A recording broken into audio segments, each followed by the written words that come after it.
ये जो आकिब है ना, हम आप देखते हैं मुल्क में कई लोग हर महीने एक रिसाला छापते हैं, उसको माहनामा कहते हैं, मैगजीन भी कहते हैं, डाइजेस्ट भी कहते हैं, रिसाला भी कहते हैं, जर्नल भी कहते हैं। ये मुख्तलिफ मौज़ूआत पर मुख्तलिफ लोग निकालते रहते हैं, वीकली, मंथली, अखबारात भी बाज़ वीकली होते हैं। एक माहनामा लाहौर से छपता है और बड़े अरसे से छपता है, उसका नाम है अल आकिब। बोले क्या नाम है? मेरे उसमें कई मजमून छपे हैं,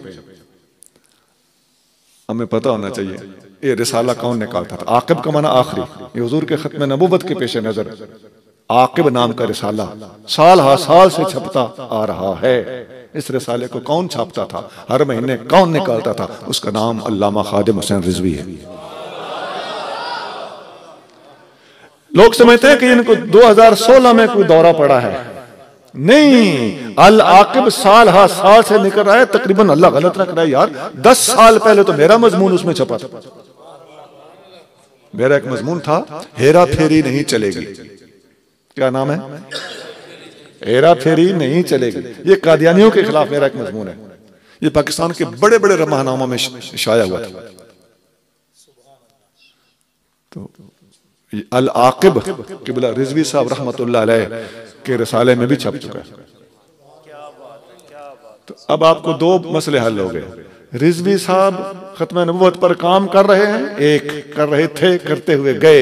नंबर 2, ये आज की बात नहीं है, ये कई साल पहले से इस मौजू पर माहनामा अल आकिब निकाल रहे थे। गोया इस मौजू पर उनको अल्लाह ताला ने पहले से गैरत अता फरमाई थी। ये गलतफहमी बिल्कुल दूर कर दें कि ये उस दिन कोई इशू बना, कोई तो उसको खड़े हो गए, नहीं, ऐसा नहीं, ये पुरानी बात। मैं खुद गवाह, मेरा खुद मजमून से छपा है, मैं नाम ले रहा हूं माहनामे का।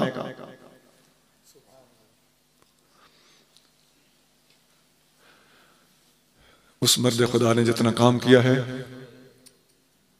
अब इस वक्त मसलकी तौर पर उनसे इख्तलाफ रखने वाले भी एतराफ कर रहे हैं, ये लफ्ज बोलकर कि हमारा उनसे इख्तलाफ सही, लेकिन हम उनकी इस अजमत का एतराफ करते हैं। सरहद के एक और मसलक के आलिम दीन थे, उन्होंने क्या कहा? उन्होंने कहा ये हमारे भाई हैं, खत्म नबूवत के मौजू पर काम कर रहे हैं, हमारी हमदर्दियां मोहब्बतें इनके साथ हैं, ये खादिम हुसैन रिजवी का एजाज है। मैं उनके अल्फाज कोट कर रहा हूं। तो अपनों से भी दाद लेना और साथ वालों से भी दाद लेना, ये अल्लामा खादिम हुसैन रिजवी रहमतुल्लाह अलैह को अल्लाह ताला ने एजाज बख्शा।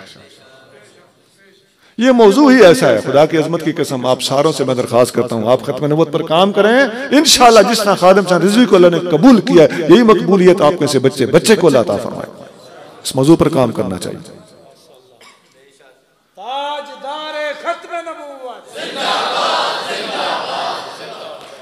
एक दरखास्त जरूर करूंगा कि थोड़ा सा इल्मी तौर पे मजबूत हो, गाली गलौच वाला माहौल खत्म करो।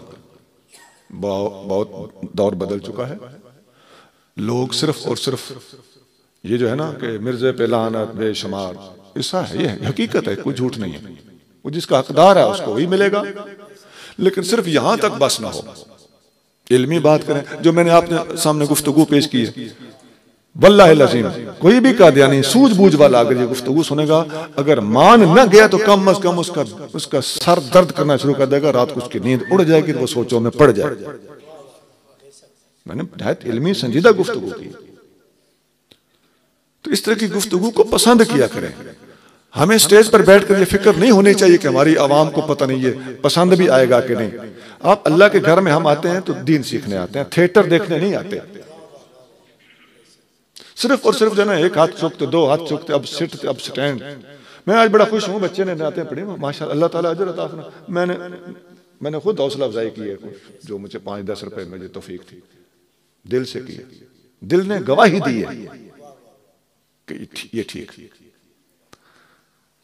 इस तरह का माहौल पैदा करें, इल्म को पसंद करें, इल्मी गुफ्तगू को करें और सुने। तब जब अब जो हालात दुनिया के बदल रहे हैं, उन हालात में हमारा ये फर्ज बनता है। फकीर हमारा एक पेज है, या अय्युहन नास, नोट कर ले, मुश्किल नाम आसान है ना, कुरानी लफ्ज है, या अय्युहन नास। उस पे आप देखें कोई ऐसी गुफ्तगू इल्मी बात होगी और दुनिया पूरी के मामलात पे हम नजर रखते हैं, हम दहरिया के खिलाफ बोलते हैं, कादियानियों के खिलाफ बोलते हैं, मुस्तशरिकीन के खिलाफ बोलते हैं, जो पाकिस्तान में आपको पता ही नहीं कि कहां कहां छुपे हुए क्या क्या कर रहे हैं, पाकिस्तान में मौजूद है सारे। आपके कॉलेजों यूनिवर्सिटियों में आपके जितने तालिब इल्म, पूरे पंजाब के मदरसों की तादाद से ज्यादा तादाद एक लाहौर यूनिवर्सिटी में। वहां उनको बच्चों को नेक भी हैं, अच्छे बच्चे भी हैं, लेकिन दारिया मजहब वाले प्रोफेसर वो लगे हुए। हमारे मुसलमान प्रोफेसर माशाल्लाह वहां पे काम कर रहे हैं, दिफा कर रहे हैं, लेकिन ये थोड़े हैं, वो ज्यादा,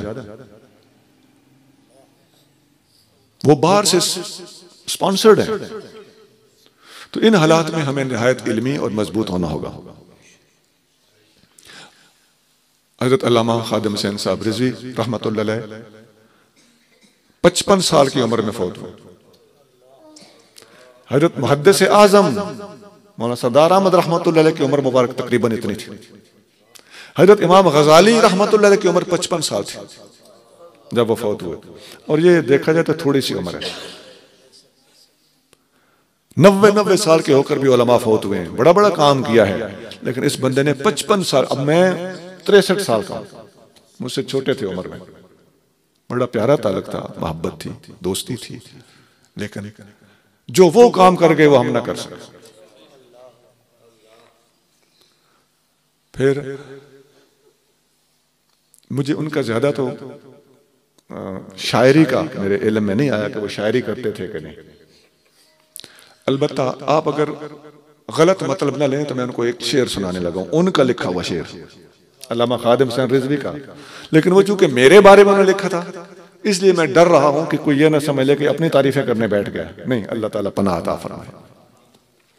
रिजवी साहब के शेर की वजह से उनको बहसियत शायर आपके सामने कोट करने लगा हूं, मेरी शान वाली बात बीच में से निकाल देना। फकीर की एक किताब है, उस पर उन्होंने तकरीज लिखी, किताब को पसंद किया तो अपना इजहार ख्याल किया, मिलती है। आप उसमें लिखते हैं, या इलाही पीर साईं को बना किल के रजा, या इलाही पीर साईं को बना किल के रजा, दुश्मने दी ये न समझें कि रजा जाता रहा। मैंने उनकी वजह से आपको सुनाया है कि उनका ज़ौक़ ठीक है, इस शेर का बिल्कुल वजन ठीक है, पता चलता है कि बंदा शेर लिखना ही जानता है। अल्लाह ताला मुझे और आपको दीन की समझ अता फरमाए, अल्लाह वालों से मोहब्बत नसीब फरमाए, और ख़त्म नबुव्वत के मौजू पर हमें मिलकर काम करने की और इस मौजू पर अपनी चौकीदारी का हक अदा करने की तौफीक अता फरमाए। अब मैं आपके सामने सिर्फ और सिर्फ इसाले सवाब के लिए एक दो बातें करने लगा हूँ। एक बात तो यह है कि अलहम्द शरीफ 1 दफ़ा और कुल हुवल्लाह शरीफ 3 दफ़ा और दुरूद पाक 3 दफ़ा ये पढ़ के मेरे मिलक करें, मैं दुआ करता हूँ।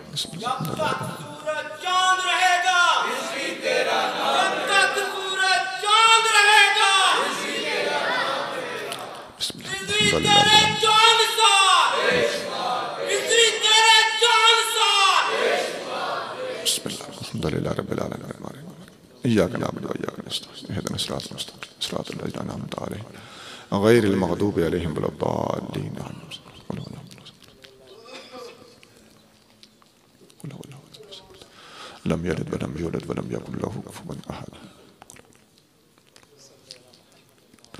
अल्लाहुम्मा सल्लि अला सय्यिदिना मुहम्मद।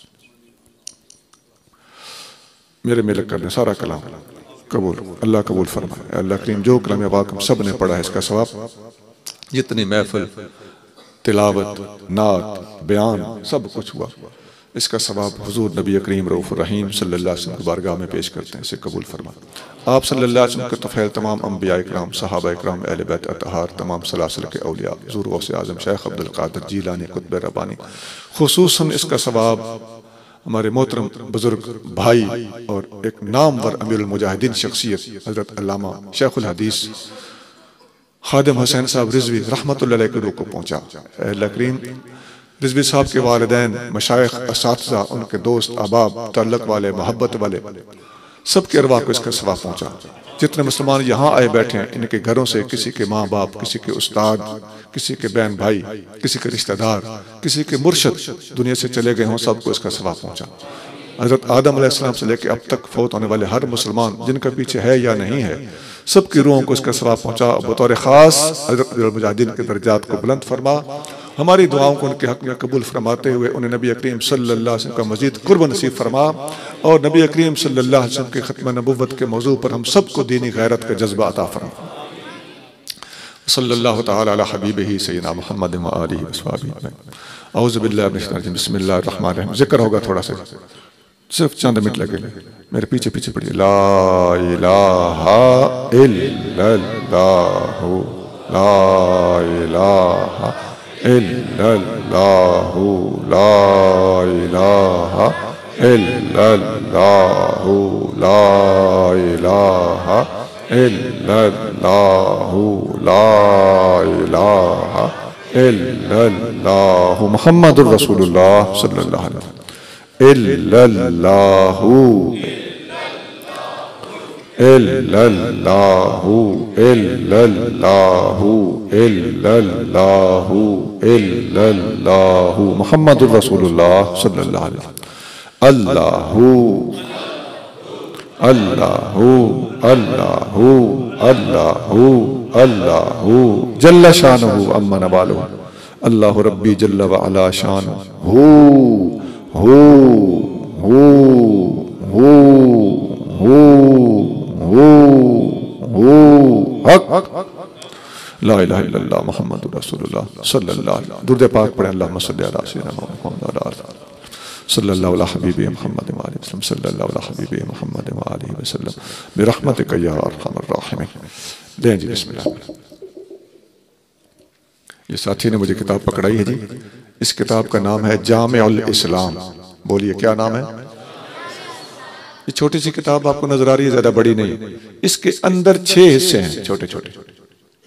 पहला हिस्सा है कुरान, उसमें 80 आयतें हैं, 2-2, 3-3 लफ्जों वाली आयतें हैं। आसान है याद करने के लिए, समझने के लिए। आयतों में अकायद, इबादत, मामलात, 3 तरह की तकसीम है। दूसरे नंबर पर दूसरा बाब है हदीसें। 441 हदीसें हैं इसमें। अब 441 हदीसों की किताब खुद एडी मोटी होती है, तो इसमें कैसे आ गई हैं, वो भी इसके छठे हिस्से में कैसे आ गई हैं, आप पढ़ें। 2-2, 3-3 लफ्जों वाली हदीसें हैं। वो हदीसें हैं जो ज़रबुल मिसल बन चुकी हैं। बड़े आराम से बंदा पढ़ेगा, इंशाल्लाह पढ़ेंगे, आप कहेंगे अगली हदीस पढ़ो, अगली पढ़ो, अगली पढ़ो, इस तरह। उनमें भी जिस तरह बुखारी मुस्लिम में अबवाब बंदी है, इस तरह उनको अबवाब बंदी के साथ बयान किया गया। कुरान और हदीस हो गया। तीसरा हिस्सा है फिका, नमाज, रोजा, हज, ज़कात, निकाह, तलाक, हलाल, हराम, सारा इसमें दिया। चौथा हिस्सा है रियासत मदीना, पूरे मुल्क का कानून।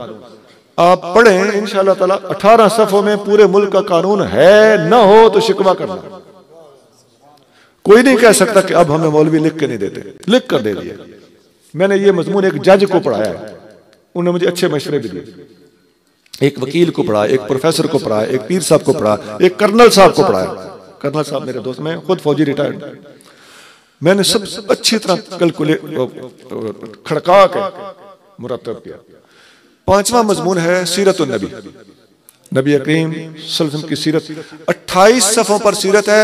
28 बड़ी बड़ी किताबों में से पढ़ के जो आपके पल्ले पड़ेगा ना, वो 28 सफ़ों में है। और छठा बाब है अक़वालुस सालिहीन, वलियों की बातें, सूफियान, तसव्वुफ। ये 6 बाब हैं। कुरान, हदीस, फिका, रियासत मदीना, सीरत और तसव्वुफ। इस तरह से लिखी गई है कि एक आम आदमी जो आलिम नहीं बन सका, अगर वो ये किताब पढ़ ले तो वो उसकी कमियां पूरी हो जाएंगी, घाटे पूरे हो जाएंगे। बल्कि बाद अच्छे बंदे होते हैं जो पीर बन जाते हैं। वालिद साहब पीर थे, बेटा छोटा रह गया, वालिद साहब फौत हो गया, आस्थाना संभालना पड़ गया, मुझे किताब पढ़ ले, आस्थाना अच्छा चला ले इंशाअल्लाह। इसके बाहर लिखा हुआ है दीन का कुछ काम करना चाहिए। ये बार शेर लिखा हुआ, दीन का कुछ काम करना चाहिए, आम ये पैगाम करना चाहिए, और कुछ ना हो सके तो कम से कम जामिउल इस्लाम पढ़ना चाहिए। तो मैंने अपने तरफ से पूरी कोशिश की है कि आपको इसकी अहमियत बता दूं। मैं उम्मीद रखता हूं कि आप में से हर बंदा इस किताब को लेकर जाएगा। माफी चाहता हूं, मैंने 2 मिनट आखिरी लिए हैं। वस्सलाम वालेकुम। खत्म से